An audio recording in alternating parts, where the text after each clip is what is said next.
Eu vou chamar agora o nosso coordenador técnico Edson Catoni para fazer uma breve fala. Enquanto eu vou organizando aqui, gostaria de registrar a presença de mais duas autoridades, a senhora Giana de Souza, presidenta do Conselho de Cultura do município, e o auditor Gerson dos Santos, representando o TCE, Tribunal de Contas do Estado de Santa Catarina. Muito obrigada pela presença de todos.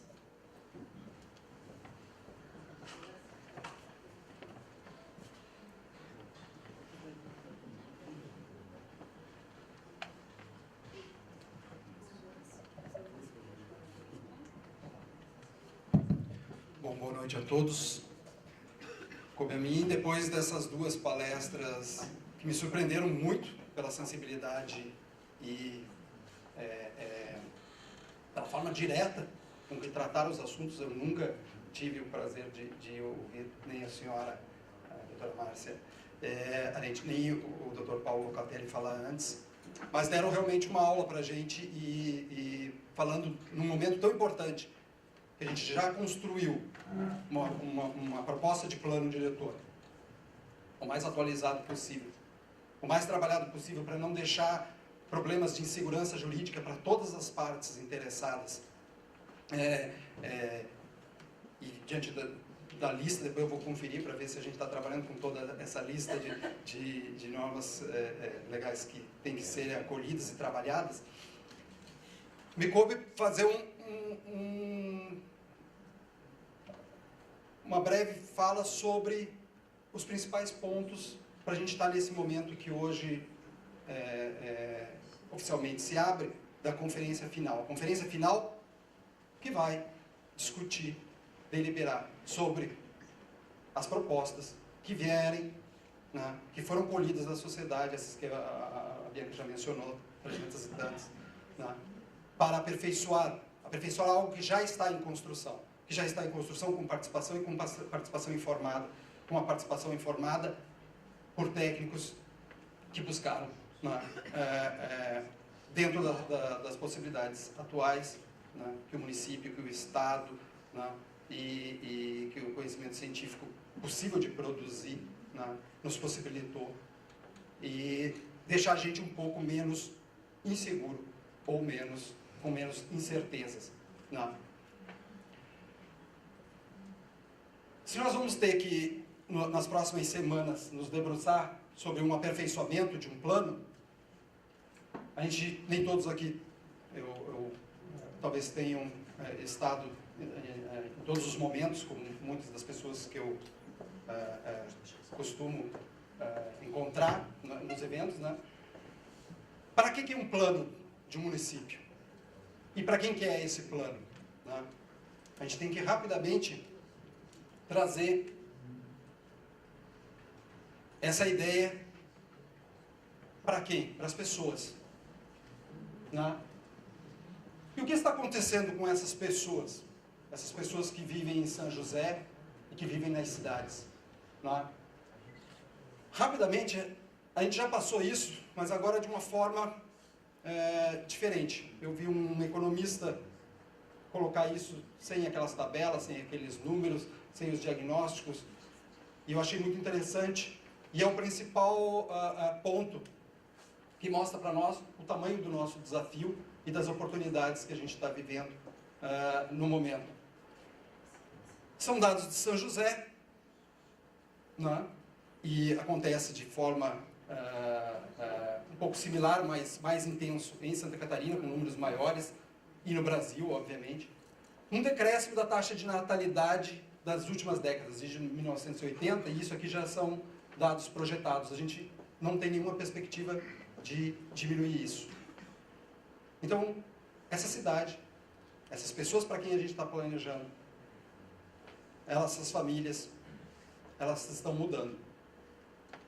E a gente às vezes se esquece de considerar isso.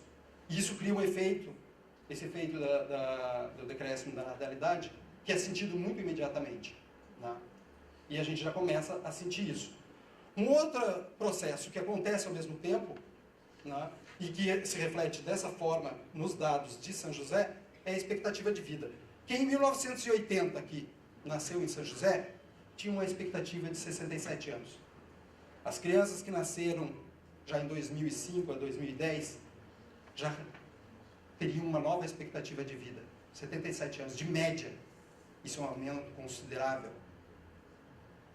É claro que a gente vai cruzar na rua com gente que vai viver muito mais do que 77 anos que nasceu em 2005. E depois que você passa por um certo nível de risco, você vai muito mais longe como cidadão. Né? Em 2040, para São José, a expectativa de vida vai aumentar para 79. Em alguns municípios de Santa Catarina, 81, 82, muito antes, já em 2020. Né? Cada um tem o seu processo, mas em todos esse processo está acontecendo. No Brasil, no mundo, na América Latina. Outros países já vivenciaram isso. E já nos últimos meses, no último mês mesmo, já começou a ficar mais frequente, vai ficar cada vez mais frequente, porque agora talvez não tenha mais pudor de expor essa situação, né? O risco que o Brasil corre em relação à Previdência. Né? E isso vai estar na pauta dos jornais e tudo. Por quê? Porque na hora que caiu a natalidade, aconteceu o quê? Rapidamente começou a decrescer a população. E a gente está sentindo isso. E as projeções desde 2000, 2004, 2008, 2013 têm criado um gráfico dessa forma, colocando 225 milhões de habitantes para o Brasil, e aqui em 2040, 2042, 2045 a gente atinge esse máximo. E a população é um dos maiores recursos que se pode ter. Antes a gente podia pensar na água, no petróleo e outras coisas. Mas para um país se desenvolver, precisa ter gente. E gente que possa puxar esse país. E com capacidade de produção. Não. E nós vamos ter que lidar com essa situação. Analogia. Vocês já viram eu falar várias vezes de um barco aqui, né? Que a gente está num navio com 200 e poucos mil habitantes. Eu troquei agora pelo trem, porque essa do economista é muito melhor. Né? Nós estamos todos no mesmo trem. Uma parte do trem é a parte produtiva, potencialmente ativa, que carrega todo o resto nesse país, nessa cidade. Né? E existem dois grupos, crianças e jovens, num outro vagão, e pessoas com uma maior idade que talvez já não estejam mais com uma capacidade de produção tão grande. E essas pessoas que estão na locomotiva aqui fazendo força, em idade produtiva, né, elas têm que se sustentar todo mundo, e a ineficiência e todos os descaminhos que a gente vê num país. Poucas pessoas geram a força para carregar todo o resto. E é assim em todos os lugares. Então, dependendo do tanto de gente que exista aqui fazendo força, com capacidade e produtividade, nós vamos ter um desenvolvimento diferenciado.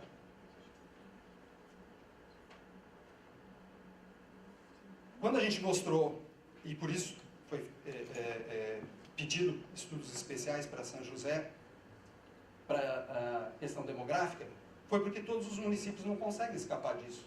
Os países da América Latina não conseguem escapar disso. Os da Europa já passaram por isso. Né? Mas nós vamos estar passando agora.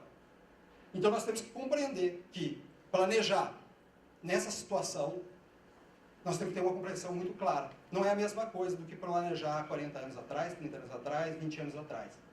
Né? Há 20 anos atrás, isso aqui não aparecia no horizonte. Esse desafio e essa oportunidade. Né? Que eu vou explicar rapidamente agora com os números de São José. Quando a gente pega 1980, nós tínhamos na locomotiva de São José 58% de pessoas com idade potencialmente ativa. Né? Carregando 37% de crianças e jovens, 5% de idosos. O que vai acontecendo? Ao mesmo tempo que nós continuamos crescendo a população, há uma dança que troca de lugares dentro desses vagões.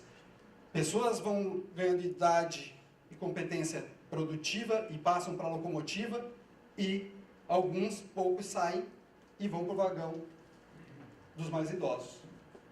Isso acontece em todos os lugares.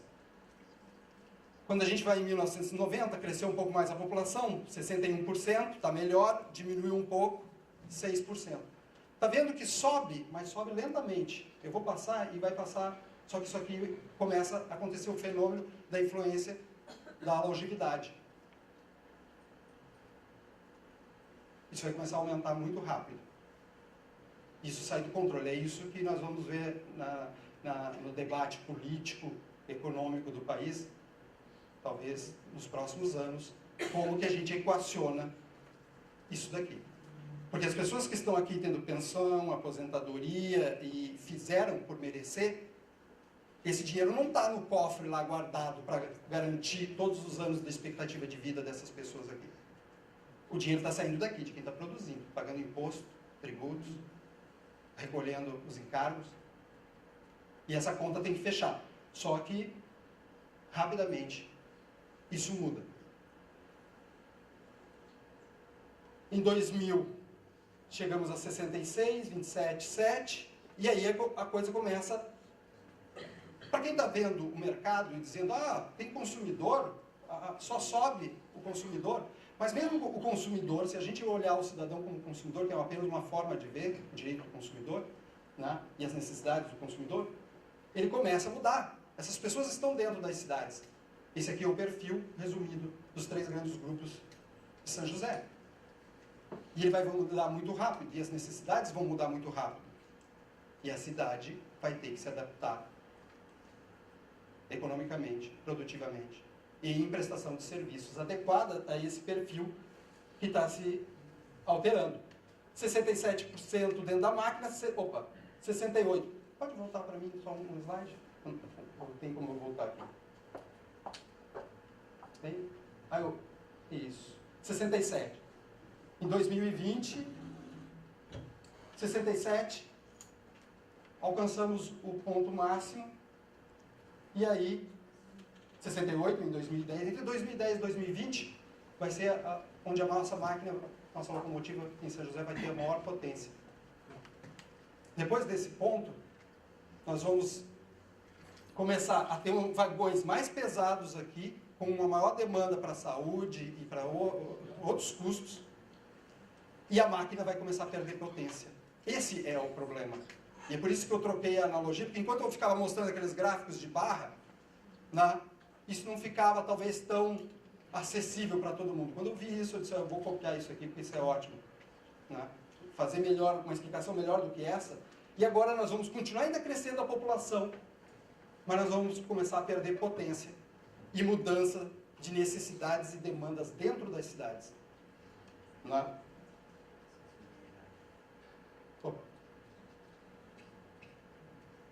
Estamos perdendo, diminuir aí lentamente aqui, mas olha só o que aconteceu com o peso desse último vagão. Isso está acontecendo no Brasil. E é por isso que vocês vão ver algumas pessoas, alguns técnicos dizendo, olha, não tem como enganar a matemática. E de todas as ciências que podem fazer previsões, as que são menos incertas são aquelas que trabalham com dados históricos de processos bem definidos. Que já aconteceram muitas vezes, que já foram estudados, e que se domina o conhecimento desse processo. Esse é o tipo de situação onde fazer previsões são as menos incertas do que as outras. Em outras áreas, mesmo científicas, as incertezas são grandes. Na engenharia e em outras áreas. Em algumas ciências, os processos são tão dominados e a dinâmica é tão estável, que a menos que aconteça uma tragédia ou uma doença, uma peste, alguma coisa que possa fazer mudar essa dinâmica, a situação é bastante previsível. E aí o Confúcio nos ajuda bastante com relação a estar preocupado com o futuro e estar atento, realmente tem tudo a ver. Pensar agora um plano para quem a gente já começa a saber para quem que a gente está planejando. Então nós estamos planejando para as pessoas que estão aqui hoje e para nós mesmos que estaremos nesse vagão aqui em 2050, 2060, 2070, 2100, E nós vamos ter que achar um jeito de fazer essa cidade ter uma maior eficiência. Por quê? Porque a máquina vai perder potência. Quando essa máquina perder potência, é melhor que essa diminuição seja compensada com produtividade.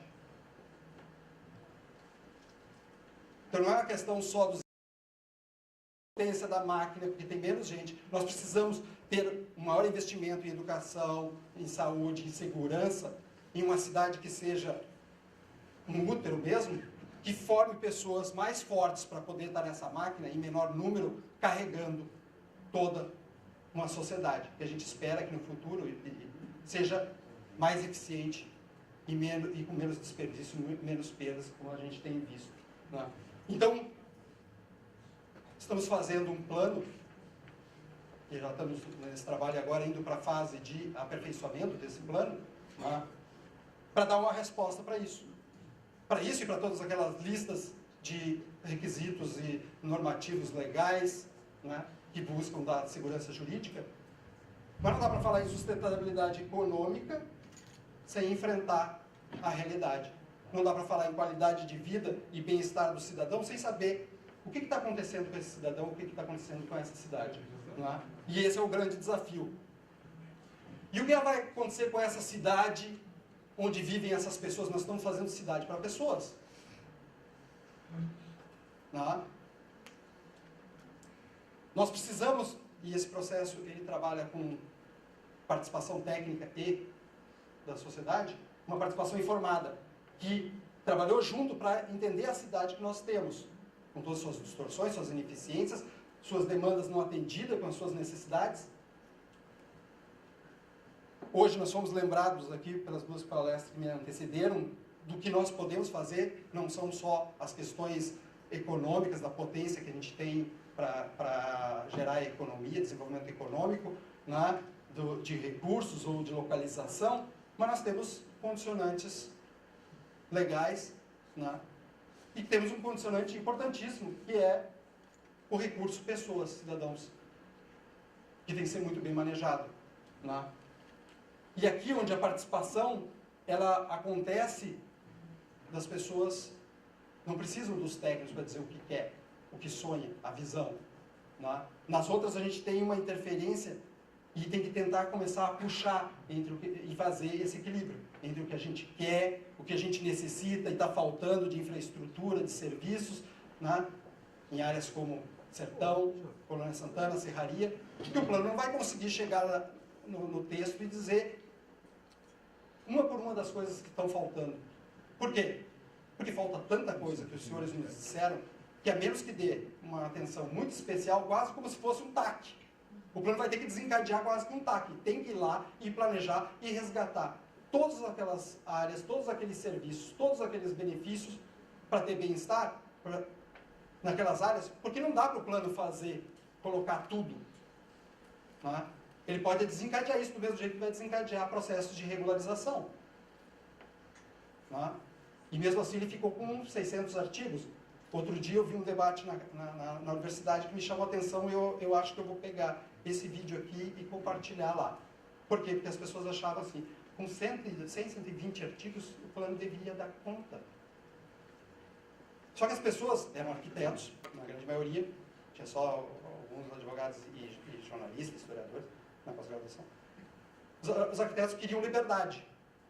Só que, para ter liberdade, eu preciso regular a liberdade. Quanto mais liberdade eles queriam para criar, eu tinha que dizer, olha, só que para vocês terem todas essas liberdades, eu preciso aumentar o número de dispositivos na lei. É para poder fazer com que áreas que não têm acesso a tudo que eles pediram, precisa desencadear isso. Precisa sempre acrescentar mais coisas. E a sociedade e esse processo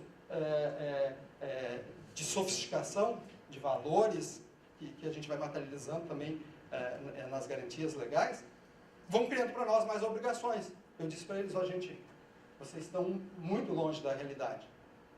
Né? É impossível fazer um plano e entregar com segurança jurídica atualizado e com liberdades para poder empreender, inovar e buscar soluções como algumas que a gente ouviu aqui agora, anteriormente, sem regular isso. Se não for previsto que isso pode fazer, o gestor público não pode nem receber uma praça numa troca. A menos que a gente faça eu tenho que botar quantos artigos a mais, um capítulo, uma seção a mais, para pensar um jeito legal de ser bom para a cidade, ser legalmente dentro da segurança jurídica, e o operador do gestor conseguir fazer isso sem incorrer em improbidade. Como ele vai receber uma contrapartida? Está vendo como fica difícil pensar que o plano vai ficar menor, né?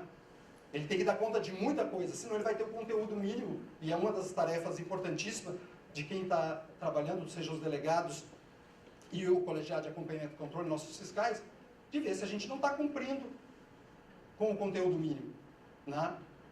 E vocês nos deram mais do que o conteúdo mínimo.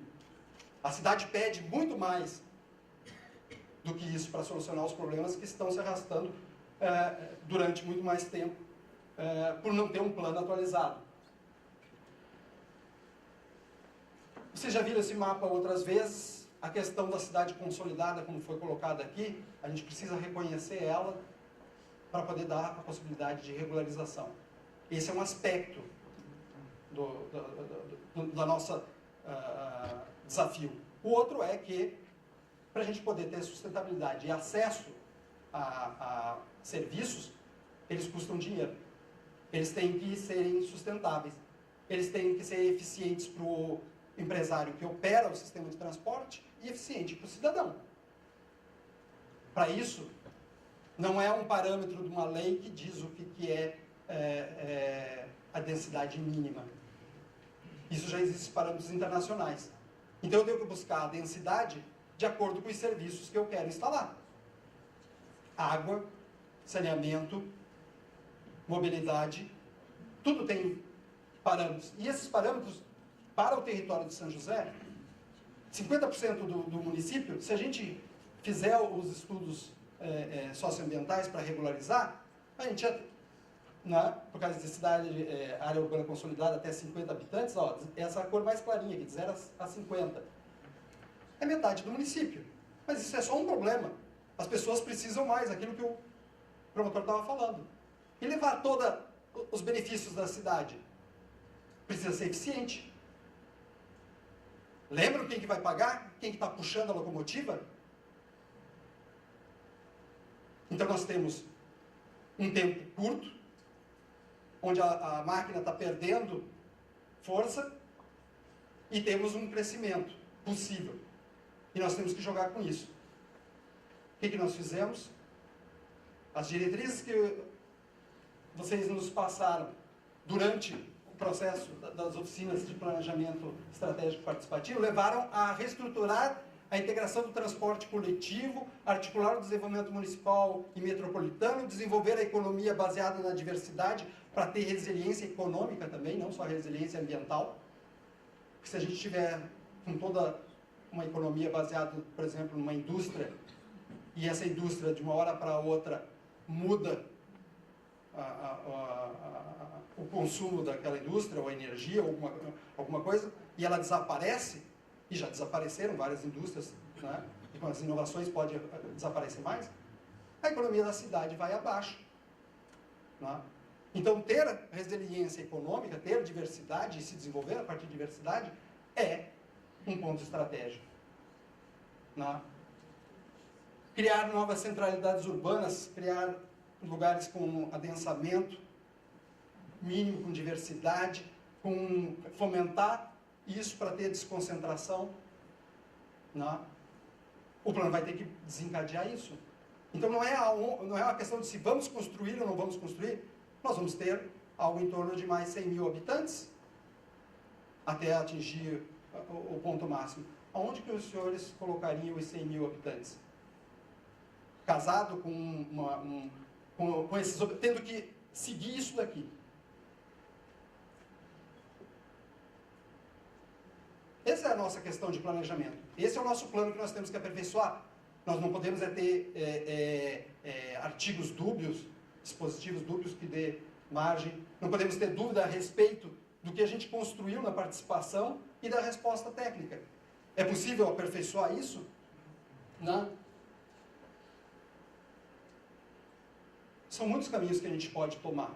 Mas a cidade que a gente pode ter, considerando os recursos humanos que nós vamos ter, as pessoas, e o tanto que a gente vai ter, todas as restrições ambientais, legais, né? A vantagem locacional que a gente vai ter, e mesmo a política urbana, a política do consumidor, e talvez no futuro vai ficar mais evidente ainda o estatuto do idoso para a cidade, quando 30% da cidade for, talvez tenha um centro de apoio da terceira idade. Né? Não evoluiu o direito do consumidor? O que vocês acham que vai acontecer com as cidades ou com o Brasil quando 30% da população for idosa? Nós vamos ter promotorias, e eu acho que esses, pode ser que se a gente resolver os outros problemas, se desempregue alguns promotores, mas vai se criar novas vagas. Eu não tenho dúvida que o direito dos idosos e o Estatuto do Idoso vai evoluir e continuar sendo acionado cada vez mais. E quem vai ser acionado? Gestor público, município, a própria família. Né? E a gente não pode escolher qualquer estratégia, qualquer caminho. A gente tem que fazer um caminho que dê conta de todas essas questões que eu estou tentando resumir aqui. Né?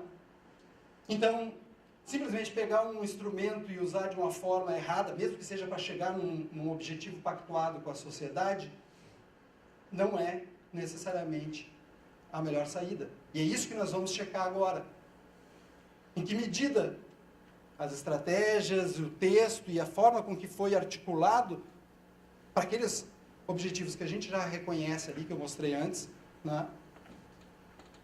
Como que essa resposta de levar um adensamento distribuído pelo município ao longo de alguns eixos que vão ser estruturantes de mobilidade, pode viabilizar o transporte, que é uma demanda desse município de anos, né? Ser viável para infraestruturas de água, energia, transporte e tudo mais.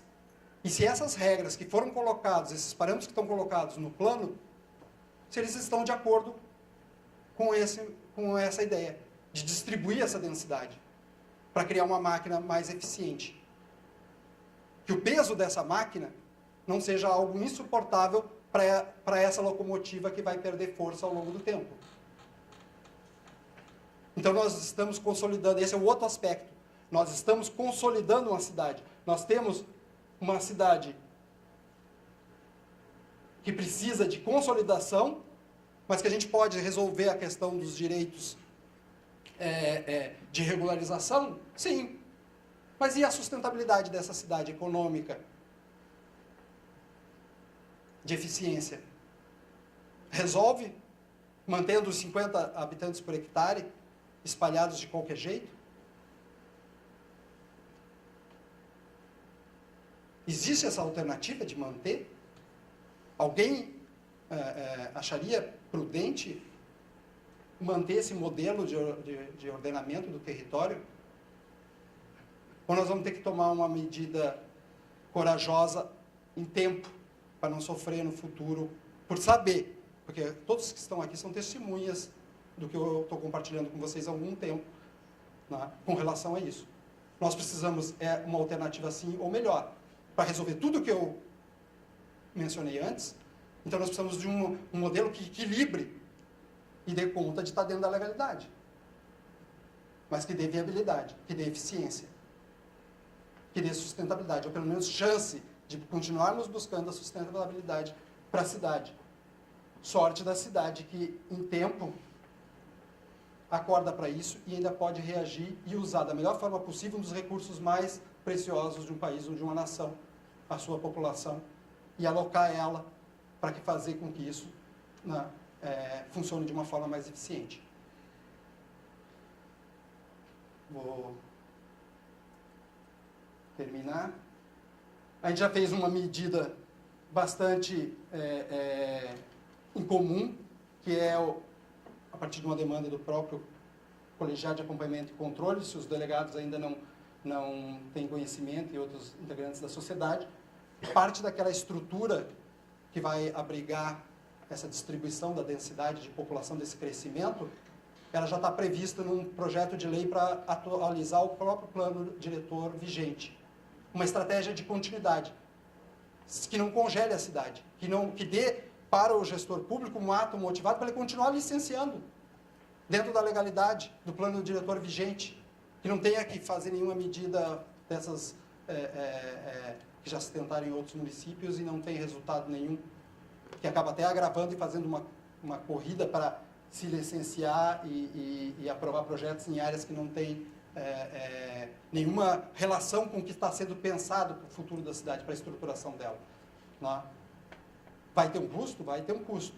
Foi estudado para ter o custo menor e o benefício maior? Sim. E dentro da lógica de, independente de quando operacionalmente a gente começa a ver esses resultados da criação desses novos centros, dessas concentrações, né, esse direcionamento da construção, nós vamos ter garantido esses espaços e essas conexões que estão nessa proposta do projeto de lei dos eixos viários que podem ser aprovados agora já no plano diretor, né, vigente. Esse plano, então, que a gente vai começar a aperfeiçoar, ele tem que responder ao desafio de continuar sendo um exercício de participação informada. Cobrem da gente. Se tiver alguma coisa que a gente esqueceu, que possa ser e que cabe dentro do plano diretor, é o momento, né, da gente ver como pode encaminhar isso. E esse diferencial de outros processos, onde que a técnica, o conhecimento está disponível, a gente tenta facilitar ele para vocês e para garantir que as decisões não possam ser decisões desinformadas ou decisões que possam ser impactantes sem ter um aviso, porque nós estamos lidando com o futuro da nossa cidade, de uma forma que nenhuma outra geração dessa cidade teve oportunidade de influenciar. Né? Era isso. Eu agradeço a presença de todos.